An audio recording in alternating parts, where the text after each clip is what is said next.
लगेगा, लेकिन स्वयं अपना बड़प्पन व्यक्ति कहने लगे तो बात घट जाएगी। आचार्य चाणक्य ने लिखा है, स्वहस्ते कृतितम माला स्वहस्ते कृष्ण चंदनम। भाई माला कोई पहना दे तो ठीक, और स्वयं जाए फूल खरीद के लावे, फिर माला बनावे, फिर अपने गले में पहन ले, है सक्र श्रीम हरेत। इंद्र की भी सौंदर्यता का हरण करता है, लेकिन देवर्षि नारद ये भूल गए कि मैं देवर्षि हूं, और देवर्षि नारद जी ने अपना बड़प्पन कहा, अपनी कथा सुनाई। सब लोगों ने प्रणाम किया कि चलिए देवर्षि नारद जी हैं, देवताओं के ऋषि हैं, प्रणाम किया।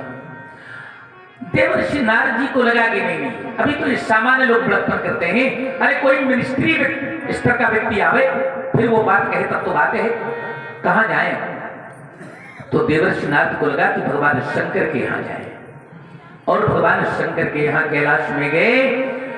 और जिस समय भगवान शंकर के यहां जा रहे थे, देवर्षि नारद को लगा था कि मैंने काम को जीत लिया है, इसलिए गोस्वामी जी को लिखना पड़ा, जिता काम अहमिति मन माहि। अहमिति, इतना अहंकार हो गया कि इति में पहुंच गया, जहां पर सीमा थी अहंकार की, मध्य में नहीं रहा, अर्थ में नहीं रहा, इति में पहुंच गया। देवर्षि नारद जी को देखा भगवान शंकर तो भोले बाबा हैं, भगवान शंकर बड़े प्रसन्न हुए, चलिए आज कोई संत आ गया, भगवान की कथा सुनाएगा। भगवान शंकर जी ने कहा, आइए आइए पधारिए, सुनाइए। भगवान शंकर तो रोज के अभ्यासी थे ना, जब जब देवर्षि नारद जाते थे ना तो राम कथा सुनाते थे, लेकिन आज कथा का पैटर्न बदल गया।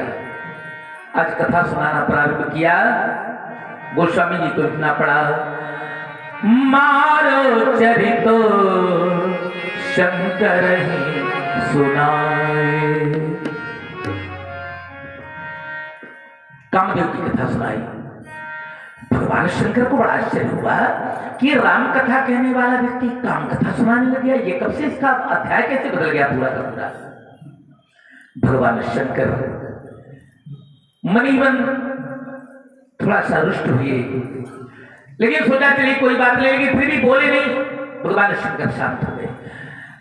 आद्योपांत कथा सुनाई देवर्षि नारद ने, लेकिन भगवान शंकर कुछ नहीं बोले। और जब भगवान शंकर नहीं बोले तो नारद जी को लगा कि इसके उत्तर में क्या कहना चाहते हैं भगवान। तो नारद जी ने कहा कि हमारी कथा कैसी रही, कैसा लगा आपको। तब भगवान शंकर जी ने कहा, और भगवान शंकर जी ने कहा कि मैं आपको प्रणाम करता हूं। अब देखिए कितना बड़ा बड़प्पन है, ये ऋषि हैं, वो ईश्वर हैं। भगवान शंकर जी ने प्रणाम किया देवर्षि नारद को और कहा कि मैं तुमको प्रणाम करके कहता हूं। क्यों, क्या कहता हूं? हाजी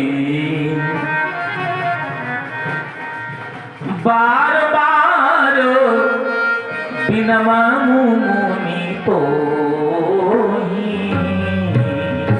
बार बार बिनमा मुनि तो, जिम यह कथा सुनाय मोहि, जिम यह कथा सुनाय मोहि, जिम यह कथा सुनाय मोहि, जिम यह कथा सुनाय मोहि। आतिन जन हरि सुनाय कबहु, आतिन जन हरि सुनाय कबहु, तिन जन हरि सुनाय कबहु, चले वो प्रसंग दुराय तब, चले वो प्रसंग दुराय तब। भगवान शंकर ने ये नहीं कहा कि ये कथा न सुनाना, ये नहीं रोका भगवान। भगवान शंकर जी ने कहा कि ये कथा जैसे मुझको सुनाया है वैसे भगवान को मत सुनाना। कैसे सुनाया? भाई नारद जी ने कहा कि मैंने आज कामदेव को जीत लिया। अगर नारद जी ने ये कहा होता कि भगवान शंकर बड़ी कृपा की आज भगवान ने, अगर भगवान की कृपा न होती तो शायद आज मैं कहीं का न गया होता। लेकिन भगवान ने ऐसी दिया किया, भगवान ने ऐसी कृपा किया कि आज कामदेव से मुझको बचा दिया।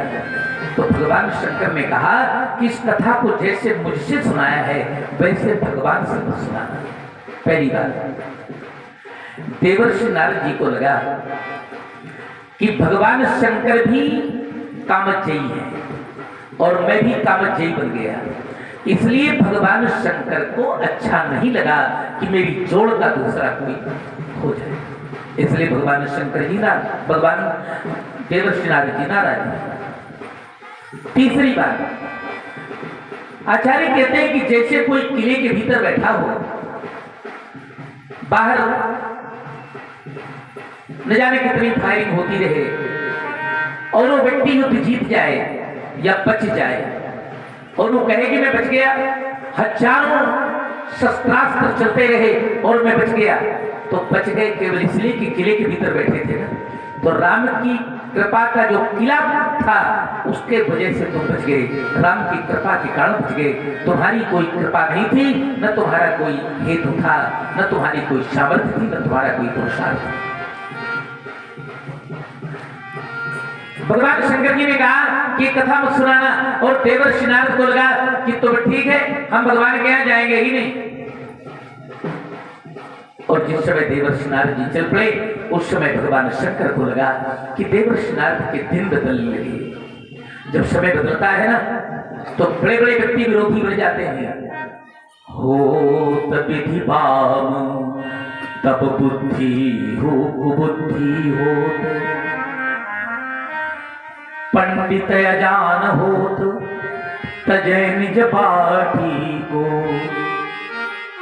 भूपति भिखारी होत कायर शिकारी होत, सती हो बिगारी होत तजय निज नाट, सिंधु सर सूखे हो। जब समय बदल जाता तो समुद्र भी सूख जाता है। सिंधु सर सूखे हो तो बंधु जन रूखे हो तो, कल्पतरु भूखे हो तो तजय परिपाटी हो। कल्प वृक्ष के नीचे बैठे रहने के बाद भी व्यक्ति को भोजन नहीं मिलता। और ये मीर की कविता है, मीर कभी सृष्टि बीच हेर फेर तेर होत, दिनन के फेर सो सुमेरु होत माटी को। हाँ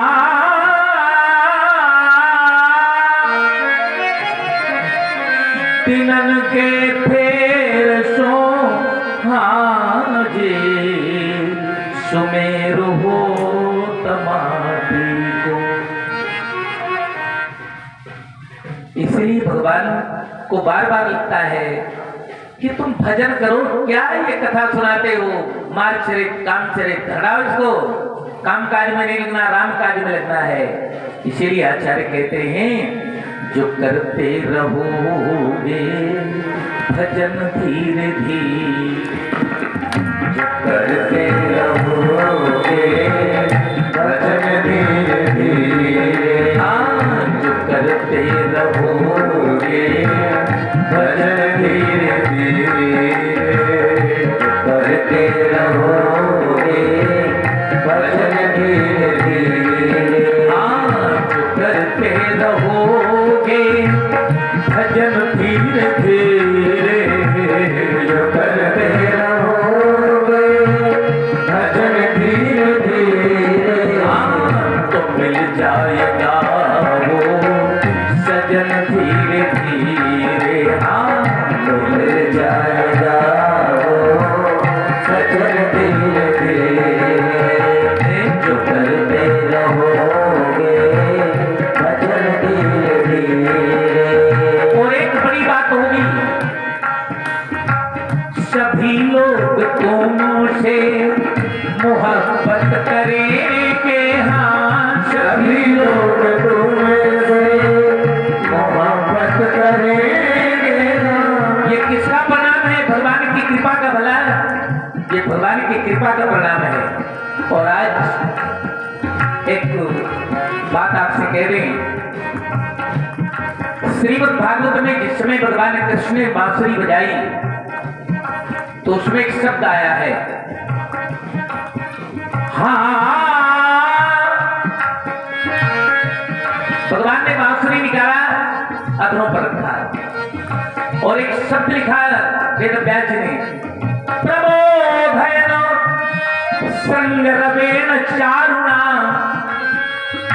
भगवान की बांसुरी बजी तो शब्द लिखा है प्रबोधयन, प्रबोध माने जगा देना। भगवान की बांसुरी ने सबको जगाया और ये शब्द हमको इसलिए आ गया कि वो नाम आ गया प्रबोध का। तो ये हमारे कहने का भाव ये कि इसका परिणाम क्या है, सभी लोग तुमसे मोहब्बत करेंगे, हाँ सभी लोग तुमसे मोहब्बत करेंगे, तेरी खाली झोली वो प्रभु जी भरेंगे, हाँ तेरी खाली झोली वो प्रभु जी भरेंगे, खिलेगा हृदय का कमल धीरे धीरे, जो करते रहोगे भजन धीरे धीरे, जो करते रहोगे भजन धीरे धीरे, तो मिल जाएगा सजन धीरे धीरे, तो मिल जाएगा सजन धीरे धीरे, जो करते रहोगे भजन धीरे धीरे, जो करते रहोगे भजन धीरे। भगवान शंकर जी ने उपदेश किया, ब्रह्मा जी के लोक को पहुंचे, लेकिन आचार्य प्रवर कहते हैं कि संसार में वही होता है, राम की न चाही सोई होई, करे अन्यथा अस नहीं कोई। ये भगवान का कौतुक है, भगवान का खेल है, भगवान की लीला है। ब्रह्मलोक में जाने से देवर्षि नारद का हृदय परिपूर्ण नहीं हुआ और वही हो गया जिसकी रोक भगवान शंकर ने लगा दिया था। देवर्षि नारद जी ने वीणा उठाया और वैकुंठ की तरफ प्रस्थान कर दिया। आचार्य गोस्वामी जी महाराज जी लिखते हैं, ओम एक बार करतल पर बीना,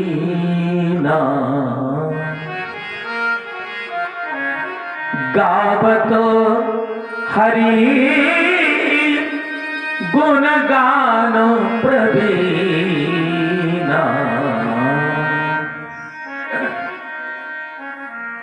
देवर्षि नारद अपने मुख से भगवान का गुणानुवाद कर रहे हैं, लेकिन हृदय में केवल ये बात लगी है कि भगवान के पास जाऊंगा, भगवान मेरे बड़प्पन को स्वीकार करेंगे, भगवान ये जान जाएंगे कि वाह देवर्षि नारद, तुम्हारी तो पदोन्नति हो गई, तुम तो बहुत बड़े पद पर बैठ गए, कामदेव को जीत लिया, भगवान ने शिव की कोट में रखा जाएगा तुमको।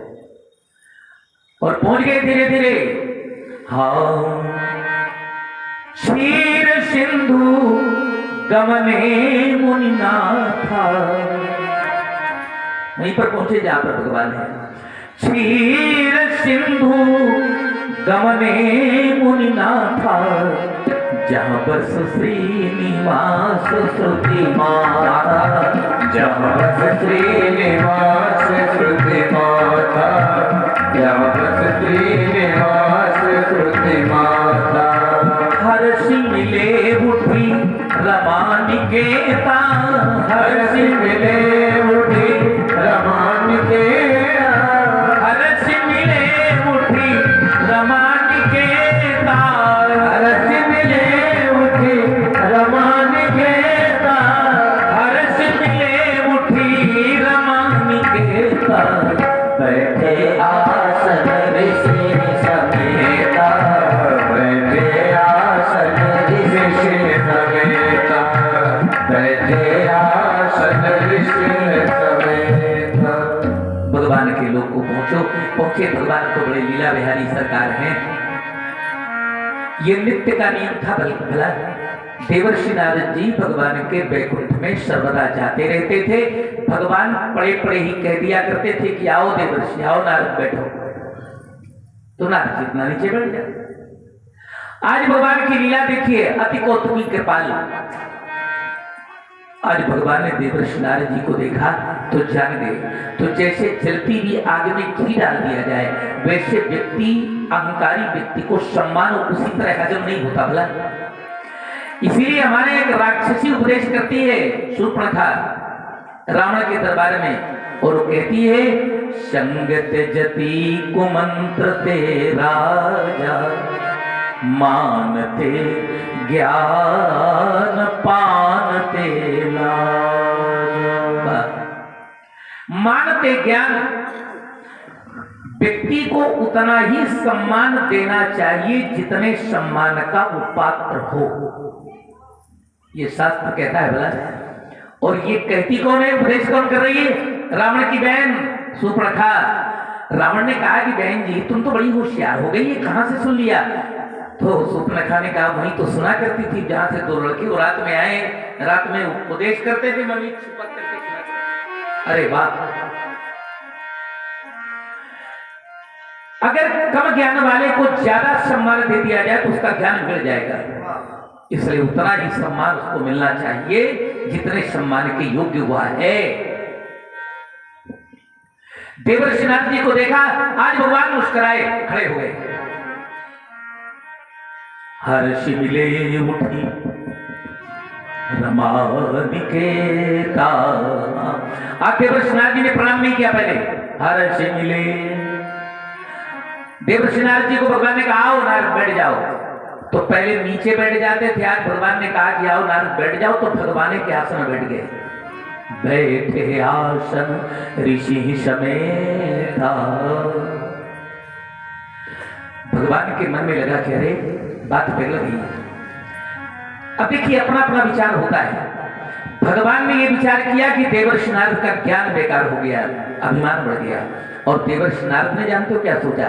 देवर्षि नारद ने सोचा कि भगवान शंकर क्या जाने मेरे बचपन को, ये है पढ़े लिखे व्यक्ति, ये भगवान विष्णु, ये होशियार है, ये जानते हैं, इन्होंने जाना कि आज मैं किस कोटि में पहुंच गया है ना, इसलिए आज मेरा उठ करके सम्मान किया। पहले बैठे बैठे कह देते थे, आज उठे, हृदय से लगाया और आज अपने आसन पर बैठा लिया। भगवान ने नहीं कहा कि बैठ जाओ हमारे आसन में, भगवान ने केवल यही कहा कि आओ बैठ जाओ, लेकिन नारद जी को लगा कि नहीं नहीं अब मैं उस कोट में पहुंच गया राम के पास से। भगवान मुस्कुराए, है बड़े समय के बाद आगमन हुआ है आपका। अब देखिए इस पर भी व्यंग है, उपहास है। गुरु जी से शिष्य कहे कि सरकार बड़े दिनों के बाद तैयार किया आपने, बड़े दिनों के बाद दर्शन मिला तो अच्छा लगेगा, लेकिन गुरु अपने शिष्य से कहे कि बड़े दिनों के बाद तैयार किया है तो समझ लेना चाहिए कि उपहार से व्यंग नहीं है ना। अक्सर आजकल व्यंग होता है, हमारे देहात में कहा जाता है, जैसे कोई बड़ा कमजोर हो तो उसको लोग कहा तो आइए पहलवान, बड़ा कमजोर व्यक्ति हो आइए पहलवान, बीड़ी है जान।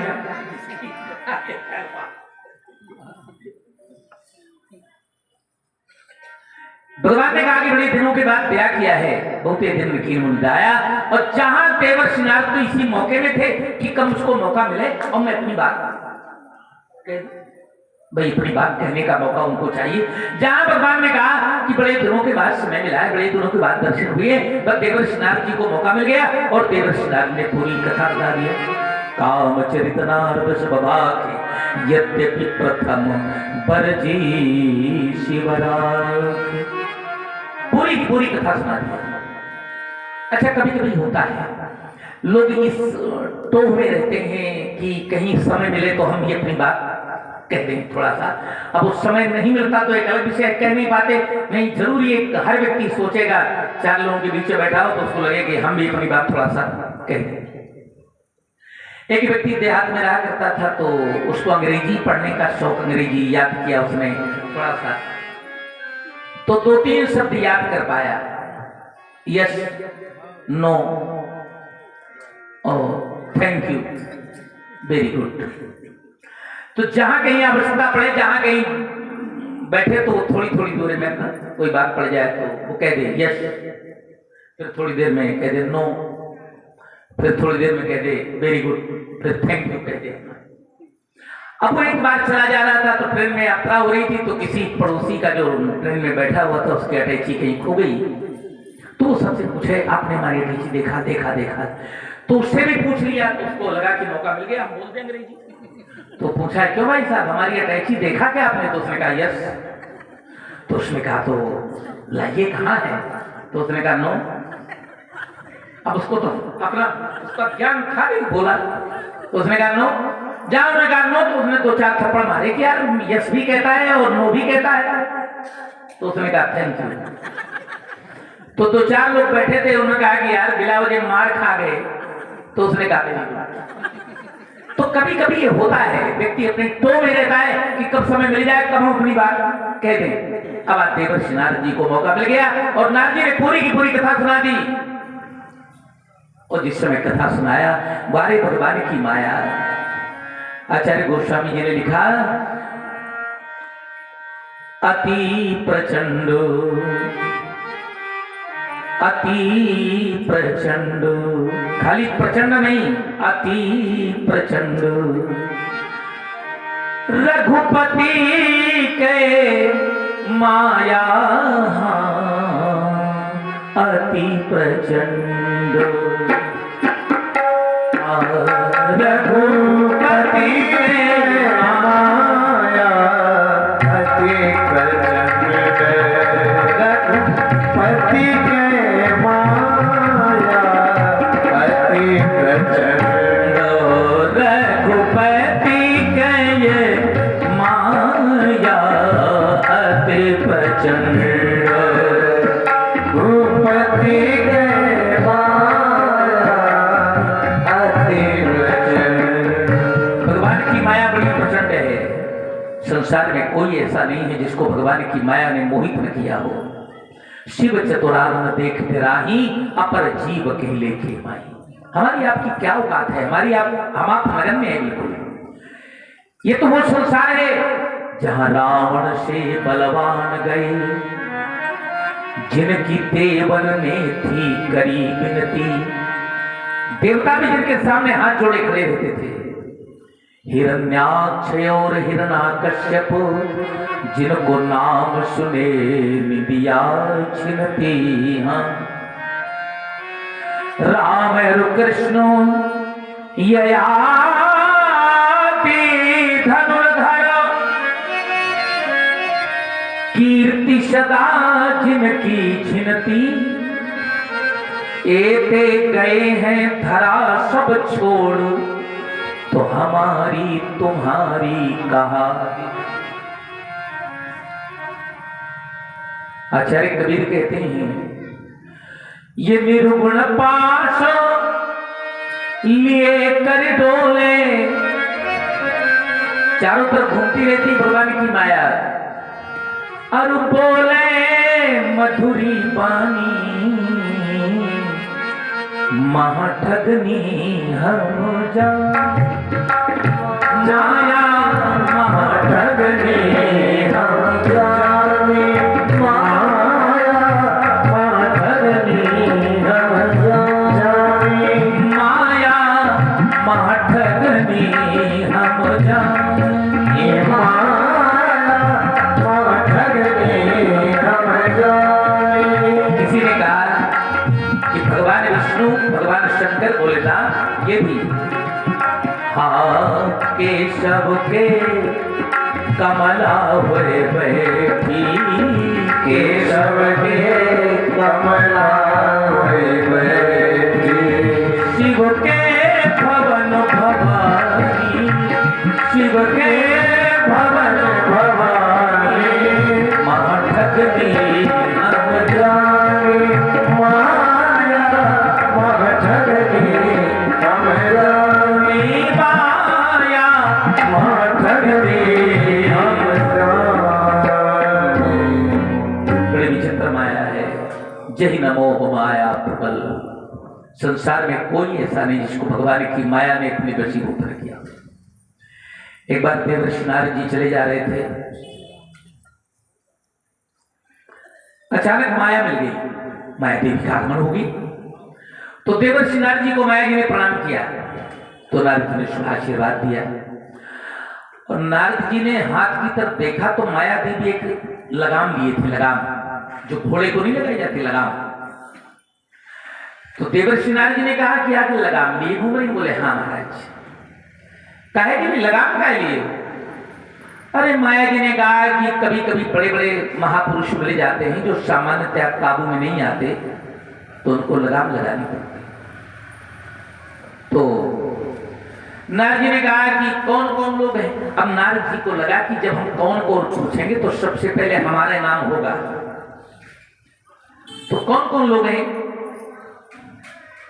तो माया देवी ने कहा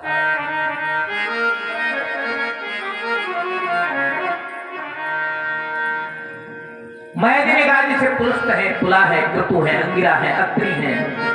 अरे और देवर्षि नारद जी का नाम नहीं लिया तो देवर्षि नारद जी ने कहा और हम? तो माया देवी ने कहा कि तुम ना लगाओगे। तो नारद जी को बड़ा खराब लगा कि हम इतने बड़े ऋषि। तो नारद जी ने कहा कि चलो हमारी तुम्हारी होड़ लग जाए, हम देखते कैसे नचाती हो। तो माया ने कहा कि कहो आज, ज्यादा समय की आवश्यकता नहीं, आज। देवर्षि नारद जी ने होड़ लगा लिया। देवर्षि नारद जी चल पड़े, माया देवी आगे गई। सायंकाल का समय हो रहा था, एक नदी के किनारे बैठ करके एक नव यौवना का स्वरूप बना लिया और बैठ करके रोने लगे। देवर्षि नारद जी निकले, तो रास्ते से निकले तो देवर्षि नारद जी को सुनाई पड़ा कोई महिला रो रही है। नारद जी का हृदय, संत का हृदय वैसे बड़ा सरल होता है। देवर्षि नारद जी गए और कहा कि बेटी क्यों रो रही हो तुम? तो उसने कहा कि महाराज मेरा भाई मुझको ससुराल से लेकर के आया, उस पार मेरा गांव है, नदी में था लेने के लिए उतरा, पता नहीं कौन हिंसक जंतु उसको खा गया, मैं बैठी हूं। महाराज जी ने कहा तो उस पार तुम जानती हो? उसने कहा कि उस पार मेरा गांव है। तो नारद जी ने कहा कि तैरना नहीं जानती? बोले ना। हाथ पांव तो चला लोगी? बोले हाथ पांव कहां चला पाऊंगी महाराज। नारद जी को लगा कि हाथ पांव अगर चला लेती हो तो हम हाथ पकड़ लेंगे, तुमको उतार देंगे। तो उसने कहा कि मैं कुछ नहीं जानती सरकार, अब चाहे जैसे करो। तो नारद जी का साधु हृदय, तो नारद जी ने कहा कि आओ हमारे कंधे में बैठ जाओ, हम तुमको पार कर दें। तो माया देवी बैठ गई और नारद जी चल पड़े। और जहां नदी की बीच में पहुंचे तो नारद जी को हाँकने लगी। तो नारद जी ने कहा कौन हो तुम? तो माया ने कहा कि मैं वही माया हूं जो बिना लगाम के हाँकती हूं। तुम यार संत हो, अपना काम करो, ये संसार है, कोई रो रहा है, कोई गा रहा है, किसको किसको कहां से देखोगे? ये संसार है। तभी तो आचार्य कहते हैं हमने जग की अजब तस्वीर देखी, कोई हंसता है दस रोते हैं। हमने जग की अजब तस्वीर देखी, कोई हंस रहा है दस रोते हैं। हमने जग की अजब तस्वीर देखी, एक हंसता है दस रोते हैं। हमने जग की अजब तस्वीर देखी, एक हंसता है दस रोते हैं। अपनी करनी का फल सब भोग रहे, अपनी करनी का फल सब भोग रहे। एक पाता है दस पोते हैं। अपनी करनी का फल सब भोग रहे, एक पाता है दस पोते हैं। देवर्षि नारद जी जा रहे हैं परमात्मा। अब देखिए देवर्षि नारद जी ने अपनी कथा सुनाई। अब जब कथा सुना दिया तो भगवान बड़े प्रसन्न हुए। अब भगवान मुस्कुरा कर कहते रूख बदन करी बचन मृदु।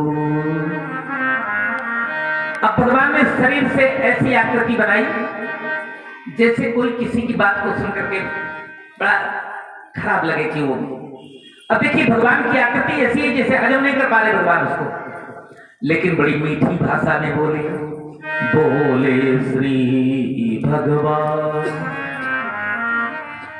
तुम्हारे सुमिरन ते नितही मोह मारो मरमा। अरे देवर्षि नारद, आपको कामदेव भला क्या करेगा? आपको कामदेव कैसे परेशान करेगा? मैं तो ये कहता हूं कि आप जैसे महापुरुषों का केवल नाम लेने में मात्र से विश्व का कल्याण होता है सरकार। आप जैसे संत, आप जैसे आचार्य पुरुष मिल जाएं तो दूसरे का जीवन प्रकाशित हो जाएगा। मोह तो उसके मन में होता है जिसके मन में ज्ञान नहीं होता है, जिसके मन में वैराग्य नहीं होता है। मानो भगवान ये कहना चाहते हैं कि तुम अपने को ज्ञानी मानते हो, तुम ज्ञानी हो, वैरागी हो, तुम्हारे हृदय में कैसे मोह आ गया?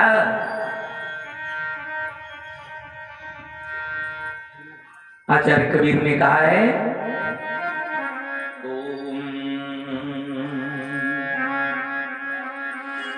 मिले कोई ऐसा संतो फकीरो जो कर दे हाँ जी।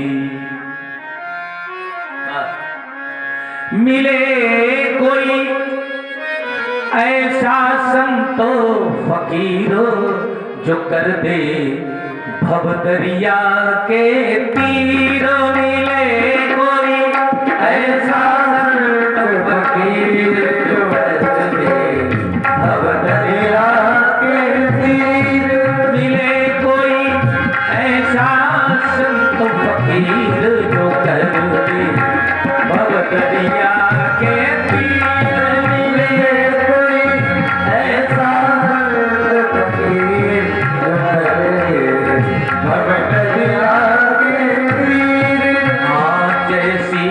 करनी वैसी भरनी, जैसी करनी वैसी भरनी। कह गए दास कबीर, मिले कोई ऐसा फकीर जो कर दे भवदरिया के तीर। मिले कोई ऐसा फकीर जो कर दे भवदरिया। कभी कभी कोई ऐसा महापुरुष मिल जाता है। आप ब्रह्मचारी व्यक्ति महाराज, अब देखिए नारद जी से बार बार कहते हैं आप ब्रह्मचारी हैं, आप ज्ञानी हैं, आप वैरागी हैं, आपके मन को भला कामदेव कैसे परेशान कर सकता है? अच्छा, कोई किसी की बड़ाई करे ना, कोई साहब जा रहे हैं और कोई व्यक्ति पूछे कि आप वही साहब है ना, तो वो कहेगा हाँ हाँ हाँ वही वही वही। आप सिपाही साहब हैं? हाँ हाँ। आप मैनेजर साहब हैं? हाँ हाँ हाँ वही। अब ये क्या है? ये असत पद पर हम लोग अपने को स्वीकार किया। असत पद है भला, इस पद की कोई गरिमा नहीं है, असत पद है। लेकिन काम क्रोध लोभ मोह हमने कूट कूट करके भरा है। तो अगर कोई ये कहने लगी वाह पंडित जी बहुत सुंदर, बढ़िया कथा कहते हैं आप, शायद कोई ये कहते कि आप में थोड़ा लोभ है तो नाराज हो जाएगा, आप थोड़ा क्रोधी हो तो नाराज हो जाएगी, जबकि क्रोधी हैं ये बात सत्य है। तो जो सत्य है उसको हम नहीं स्वीकार कर रहे, जो असत्य है उसको हम स्वीकार किए बैठे। देवर्षि नारद जी के प्रति जो भगवान बड़प्पन कह रहे उसको देवर्षि नारद जी सुन रहे हैं। और उस समय देवर्षि नारद जी ने कहा ये आपकी कृपा है, लेकिन ये शब्द भी कहा तो अभिमान के सहित कहा। आपने कभी अनुभव किया होगा, जिसका घर बहुत कमजोर बना होगा वो व्यक्ति कभी नहीं कहेगा कि हमारे झोपड़ी में भी थोड़ा चरण रख दीजिएगा, कि कहेगा? नहीं कहेगा। जब बहुत बड़ा मकान बना होगा तब वो कहेगा कि सुदामा जी की झोपड़ी में। जब वो ये कहता है कि सुदामा जी की झोपड़ी में, तब भी उसके मन में ये अभिमान है कि ये मेरा। देवर्षि नारद को भगवान बार बार ये कहते हैं कि आप बड़े ज्ञानी हैं, आप बड़े आचार्य हैं, आपको कामदेव भला कैसे सताएगा? तो गोस्वामी जी महाराज जी लिखते हैं, नारद कहबू सहित अभिमाना, कृपा तुम्हारो सकल भगवान। आपकी कृपा है ये, जबकि सत्यता ये है कि ये भगवान की कृपा नहीं है। भला ये ध्यान दीजिएगा, ये भगवान की कृपा नहीं है। भगवान कहते हैं कि जब मैं जीव पर कृपा करता हूं, यदा हम अनुग्रहामि, जब मैं कृपा करता हूं तो सबसे पहले उसके धन को हरण कर लेता हूं। जब मैं कृपा करता हूं सबसे पहले उसको धन को हरण करता हूं।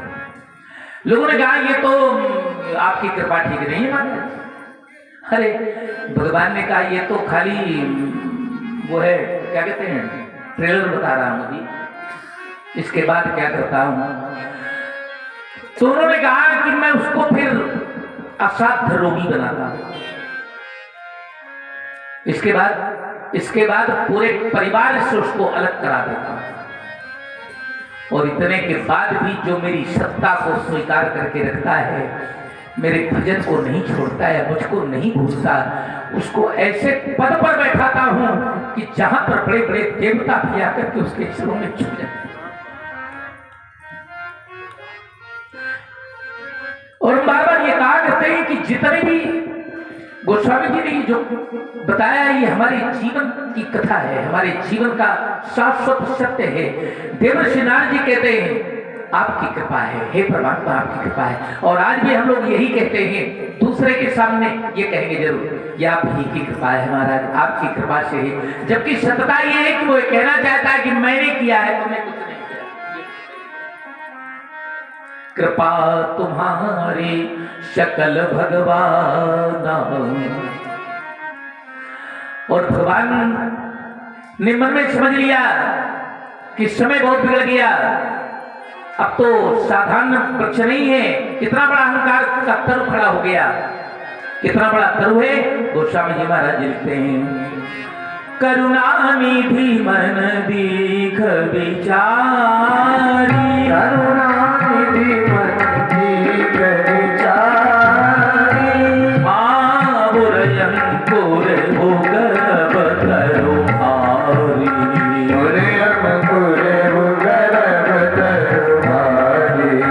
करुणा निधि मन दीख विचारी, मन दीख विचारी, आबुर अंकुर भोगव तरु हारी,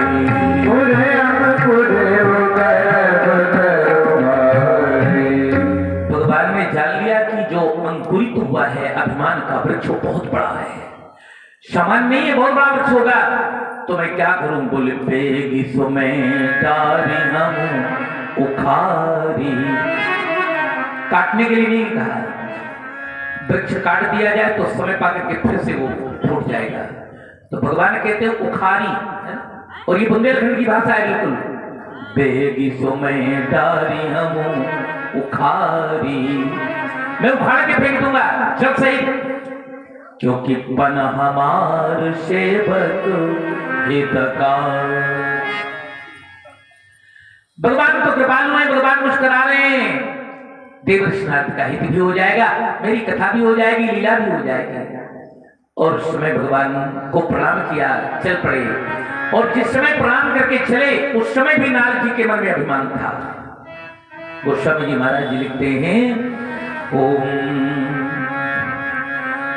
तब नारद हरिपद से रोनाई, नारद हरिपद से रोनाई, चले हृदय अहमिति अधिकारी, चले हृदय अहमिति अधिकारी, तब नारद हरिपद से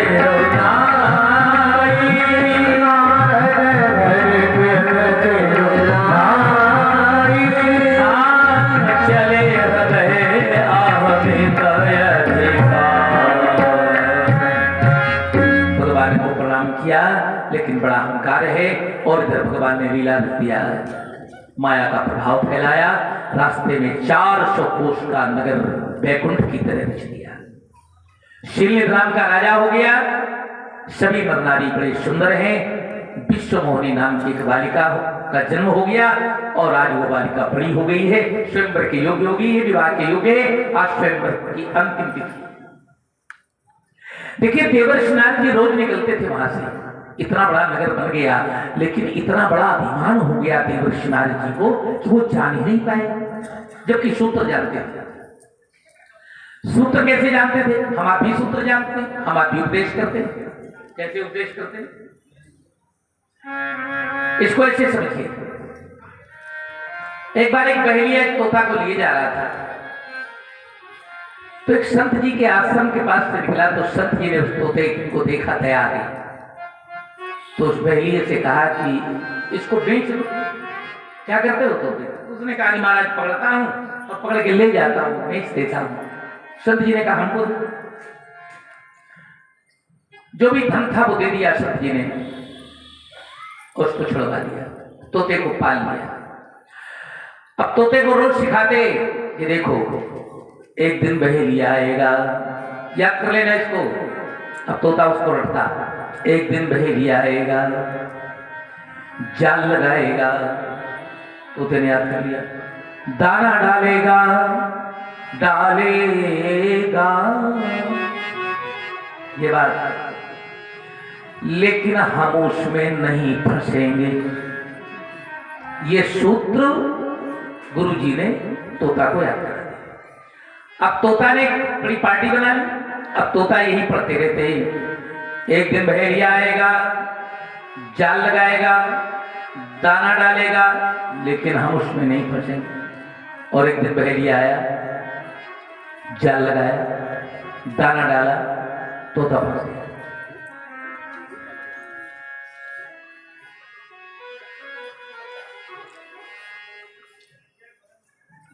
संत जी आश्रम में बैठे हुए थे, तो तोते ने कहा कि आपका सूत्र हमने याद कर लिया था। फिर इसके बाद भी हम पकड़ गए। संत ने कहा क्या याद किया था? तो उसने कहा कि हमने याद कर लिया था कि बहेलिया आएगा। बहेलिया आया, जाल लगाएगा,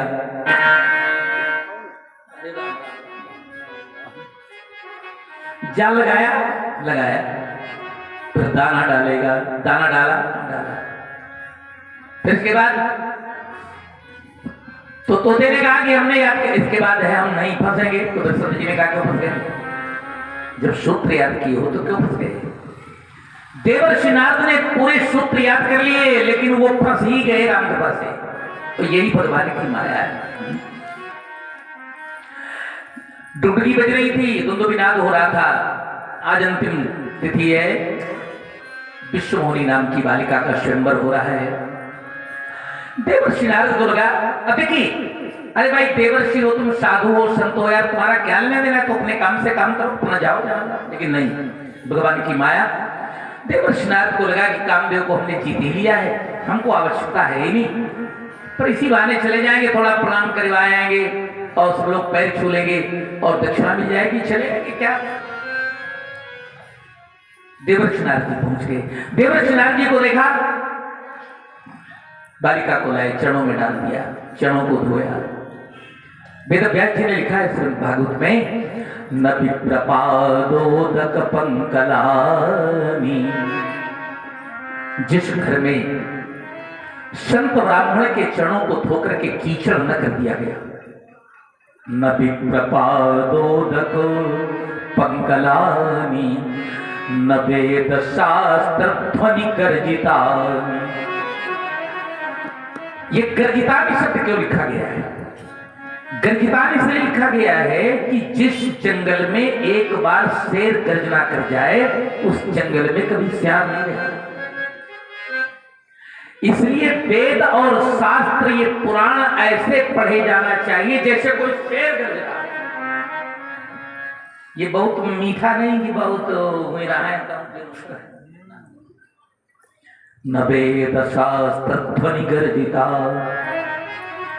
स्वाहा स्वधा कार विवर्जितानि, जिस घर में कभी स्वाहा का शब्द न हुआ हो, वो कितना भी बड़ा मकान बना हो, शास्त्र कहता है अश्मशानि तुल्यानि ग्रहाणि तानि, वो घर श्मशान की तरह होता है। इसलिए वर्ष में एक बार कम से कम व्यक्ति को अपने घर में हवन कराना चाहिए। ये शास्त्रीय पद्धति, शास्त्रीय सिद्धांत है। विष्णुमुनि को लाकर के देवर्षि नारद के चरणों में डाल दिया।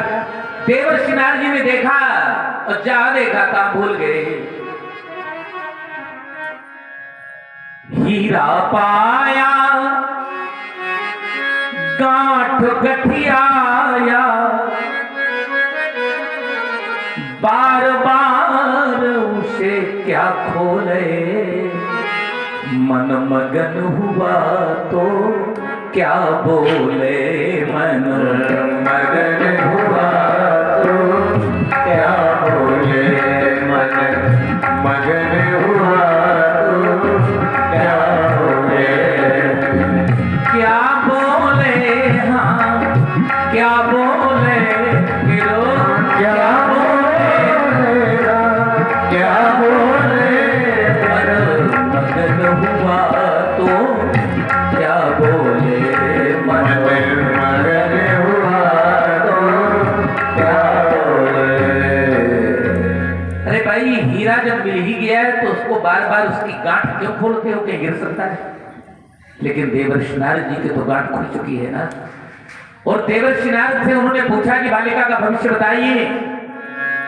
गोस्वामी जी महाराज जी कहते हैं लक्षणता शुभिलो की भुलाने में, भूला हुआ व्यक्ति कभी सही रास्ते को नहीं प्राप्त कर पाता, सही लक्ष्य तक नहीं पहुंच पाएगा। अगर भूल जाएगा तो हृदय हर्ष नहीं प्रकट बखाने। देवर्षि नारद प्रकालज्ञ हैं, तीनों कालों को जानते हैं। और उस समय देखिए अर्थ उल्टा हो गया। अर्थ ये है जो यही भरई अमर सोई होई, समर भूमि तेहि जीत न कोई। जो संसार में अजर अमर होगा, विश्व में जिससे कोई जीत न सकता होगा, संपूर्ण सृष्टि के लोग जिसकी सेवा करते होंगे, अर्थात ईश्वर, उसी को ही बनेगा। लेकिन अर्थ ये लगा दिया कि जिसको ये वर्ण कर लेगी, संसार भर उसकी पूजा करने लगेगा, संसार उसकी सेवा करने लगेगा, उससे कोई जीत नहीं पाएगा, वो विश्व वंद्य हो जाएगा। तो देवर्षि नारद को लगा कि हम ही न विवाह कर लें। अब ये देखिए, थोड़ी बात के लिए हो गई ये बात। देवर्षि नारद जी झूठ बोल गए यहाँ पर। एक तरफ गोस्वामी जी कहते हैं नहीं, ये सत्य संपादक पुंजा ग्रीष्म होई कोटि मुंजा, लक्षण सब विचारी उर राखे, कछुक बनाई भूपसन भाखे। माने बना करके भाखा। इसलिए हम कहा करते हैं कि ज्यादा पाखंड के चक्कर में मत पड़ना भला, क्योंकि पाखंड कहने में बना करके कहना ही पड़ता है। देवर्षि नारद जैसा ज्ञानी जिस समय बना करके भाग गया तो क्या हो नहीं होगा। लेकिन ये संसार है, गतानुगत को लोका है संसार, इसका कोई ठिकाना नहीं है। राम बड़े बड़े लोगों को इस माया ने अपने जाल में फांस दिया, छोटा व्यक्ति क्या करेगा। अब नारद जी बार बार सोचते चले जा रहे हैं, कोई ऐसा यत्न करूं, कोई ऐसा प्रयोग करूं जिससे राजकुमारी मुझको वर्ण कर ले। अब देखिए, देवर्षि नारद की तपस्या समाप्त हो गई, तपस्या भूल गई, भगवान का भजन भूल गया, बड़े बड़े ज्ञानियों का ज्ञान भूल गया। ये बात तो सत्य है कि हर व्यक्ति को लगता है कहीं ना कहीं से कि मैं ज्ञानी बन गया, पर ना, ज्ञान प्राप्त करना बड़ा कठिन है। तभी आचार्य कहते हैं ओम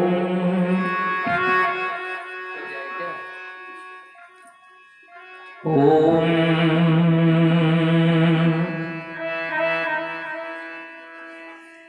ग्रंथ पढ़ ज्ञान पाना तो आसान है, ग्रंथ पढ़ ज्ञान पाना तो आसान है, ग्रंथ पढ़ ज्ञान पाना तो आसान है, प्रभु का आनंद पाना बड़ी बात है। ग्रंथ पढ़ ज्ञान पाना तो आसान है, आनंद पाना बड़ी बात है। ग्रंथ पढ़ ज्ञान पाना तो आसान है, अपना आनंद पाना बड़ी बात है। तन को जल से धुलाना सरल है, मगर तन को जल से धुलाना सरल है, मगर मन को निर्मल बनाना बड़ी बात है। तन को जल से धुलाना सरल है, मगर मन को निर्मल बनाना बड़ी बात है। तन को जल से धुलाना सरल है, मगर मन को निर्मल बनाना बड़ी बात है। भोग से भाग जाना स्वाभाविक ही है, भोग से भाग जाना स्वाभाविक ही है, भोग तज भाग जाना बड़ी बात है। भोग से भाग जाना स्वाभाविक ही है, भोग तक भाग जाना बड़ी बात है। ग्रंथ पढ़ ज्ञान पाना तो आसान है, अपना आनंद पाना बड़ी बात है। देखिए, एक समय वो आएगा जब हम लोग भोगों से भागने लगेंगे। इस शरीर को परमात्मा समय पाकर के सन्यासी बना देता है। भाई, सन्यास का यही अर्थ होता है कि आंख से ज्यादा न देख, कानों से जीवन भर जो सुन लिया है बहुत है, ज्यादा न सुनाए, दूसरे की बातों को न सोचे। और एक समय हमारे जीवन की वो अवस्था आएगी ना जिससे हम आंखों से देख नहीं सकते, कान से सुन नहीं सकते, चना चबा नहीं सकते, है ना। इसका अर्थ हुआ कि हम लोग सन्यासी बन गए, परमात्मा ने हमको सन्यासी बना दिया। अब देवर्षि नारद जी को लगता है कि मैं क्या करूं, हे विधि मिले कवन विधि बाला, कोई उपाय चाहिए, कोई नियम चाहिए, कोई का। अब ये तो जानते हैं, हे विधि हे ब्रह्मा कवन विधि, कोई ऐसा नियम, कोई कारण बने। लेकिन विधि में समस्या है। कल हमारा प्रसंग, कल परसों ऊपर बैठे थे, सत्संग हो रहा था, तो रावण बड़ा ज्ञानी था, सब कुछ था, तो हमने कहा हाँ ठीक है, आप कहते रहिए। किसी वस्तु को प्राप्त करने की जो विधि थी वो ठीक नहीं थी। शूर्पणखा राम जी को चाहती थी, लेकिन सीता जी से अलग करके चाहती थी, और रावण सीता जी को चाहता था राम जी से अलग करके। उसकी जो विधि थी, जो क्रिया थी, वो अच्छी नहीं थी। अरे भाई, आपके पास कोई पुराना कंबल हो, मान लीजिए हमारे पास कोई पुराना कंबल है, तो चोरी का नहीं है तो हम चाहे तो ओढ़े। व्यक्ति इतने कह सकता है कि कंबल फटा है, लेकिन चोरी का हमारा 10,000 का कंबल है, लेकिन चुरा के लाए तो उसको ओढ़ नहीं सकते। न जाने कब किसकी नजर पड़ जाएगा। देवर्षि नारद ये तो जानते हैं कि हे विधि मिले कवन विधि बाला, लेकिन उनका जो मार्ग है, जिस प्रकार से वो प्राप्त करना चाहते हैं, वो ठीक नहीं। और ये भी जानते हैं यही अवसर चाहिए परम शोभा रूप विशाल विशाल, इसमें सुंदर स्वरूप चाहिए। जो बिलो की रीझ है कुंवरी, तब मेले जय मां। भ्राता पिता पुत्रोर्गारी पुरुषमनो, पर सुंदरता कहां मिले? देवर्षि नारद को लगा सुंदरता कहां मिले, तो ध्यान आ गया, अगर भगवान से मैं सुंदरता मांग लूं तो थोड़ी देर का काम है। और जयमाल पढ़ने के बाद उनका रूप वापस कर दो। देवर्षि नारद को एक ज्ञान मिला कि पहचान तो मुंह की ही होती है, हाथ पैर की पहचान थोड़ी है कुछ। और विवाह भी मुंह का तो होगा, तो जिसका मुख उसी का विवाह, क्या फायदा होगा। पर सोचते हैं कि वैकुंठ जाने में विलंब हो जाएगा और आज अंतिम तारीख है, तो अंतिम तिथि निकल जाएगी तो फिर बिगड़ जाएगी बात। तो देवर्षि नारद जी को लगा कि भगवान को मैं यहीं पर बुला लूं, वैकुंठ जाऊंगा तो बड़ा समय लग जाएगा। तो भगवान को स्मरण किया, और भगवान भी कितने दीन दयाल हैं कि भगवान बड़े कौतुकी, भगवान को देर नहीं लगी, देवर्षि नारद ने स्मरण किया, भगवान आ गए। किसी ने भगवान से पूछा कि सरकार, जब कोई आवश्यकता नहीं थी तब तो देवर्षि नारद जी आपके वैकुंठ में गए थे, अब जब आवश्यकता पड़ी तो आपको बुला लिया, आप आ गए। देवर्षि नारद जी से भगवान ने कहा कि ऐसे ही होता है। क्या होता है? तो भगवान ने कहा कि जब तक रोगी ज्यादा गंभीर नहीं होता तब तक अस्पताल चला जाता है, और जब ज्यादा गंभीर हो जाता है ना तो फिर वैद्य को आना पड़ता है विशेष। तो भगवान कहते हैं कि अभी तक देवर्षि नारद ज्यादा गंभीर नहीं थे, अभी तक तो एक चिंतन होता था, खाली कामदेव को जीता था, लेकिन अब स्थिति ज्यादा गंभीर हो गई। ये विधि मिले कौन विधि बाला, तो नारद जी नहीं जा सकते, गंभीर रोगी है, इसलिए हमको आना पड़ा। भगवान आ गए और भगवान ने कहा कि ये देवर्षि नारद, नारद जी ने कहा कि बात तो जानते हैं सरकार कि क्या बता मैं, है ना। भगवान कहते हैं हाँ हाँ, और यही प्रभु की माया है। भगवान कृष्ण गीता में कहते हैं मम माया दुर्तया। ये बड़े बड़े लोगों को एक संत कहा करते थे मम माया दुलतया, ये दुलत्ती मारती है, बहुत खराब माया। हण मांस की पेटी चाम में लपेटी, कोई बना बेटा और कोई बनी बेटी। और यही भगवान की माया सबको परेशान किए है। कौन ऐसा संसार में है जही नमो माया प्रबल। ओम रक्त मांस हड्डी के ढेर पर चढ़ा हुआ है चांद,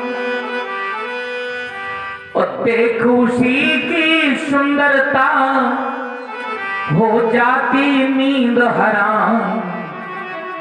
ये माया तेरी बहुत कठिन है राम, ये माया तेरी बहुत कठिन है राम, ये माया तेरी बहुत कठिन है राम। बहुत कठिन है राम, ये माया तेरी बहुत कठिन है राम, ये माया तेरी बहुत कठिन है राम, ये माया तेरी बहुत कठिन है राम। ये करता क्या है? सबको उपदेश करता है। करता नित्य विरोध क्रोध का कहता बुरा परिणाम, करता नित्य विरोध क्रोध का कहता बुरा परिणाम। होता क्रोधित स्वयं तो होती, होता क्रोधित स्वयं तो होती, पानी बिना लगा हो। ये माया तेरी बहुत कठिन है राम, ये माया तेरी बहुत कठिन है राम, ये माया तेरी बहुत कठिन है राम, ये माया तेरी बहुत कठिन है। भगवान की माया बड़ी विलक्षण है। भगवान विनोद करते हैं। बड़ा आर्त होकर के देवर्षि नारद ने अपनी कथा सुनाई। देखिए, जब किसी से कुछ मांगना होता है, जब व्यक्ति किसी के पीछे व्यथित हो जाता है, तो देवर्षि नारद जी अति आर्त कही कथा सुनाई। मेरे ऊपर कृपा करिए। भगवान ने कहा क्या कर कृपा करें, बोलो ना। देवर्षि नारद ने कहा कि अपना रूप दे दीजिए। जय जय सरकार की। हाँ ठीक है, अपना रूप दे दीजिए सरकार। केवल मेरी एक प्रार्थना है क्या तो महाराज जी कहते हैं ओम जहि विधिनाथ हो यही तो मोरा, जहि विधिनाथ हो यही तो मोरा, करहु शुभे गीताश में तोरा। जहि विधिनाथ हो यही तो मोरा, करहु शुभे गीताश में तोरा। जहि विधिनाथ हो यही तो मोरा, करहु शुभे गीताश में तोरा। जहि विधि होए नाथ हित मोरा, जहि विधि होए नाथ हित मोरा। जहि विधि होए नाथ हित मोरा, करहु शुभे गीताश में तोरा। जहि विधि होए नाथ हित मोरा, करहु शुभे गीताश में तोरा। भगवान कहते हैं कि देवर्षि नारद और हल्का करके देवर्षि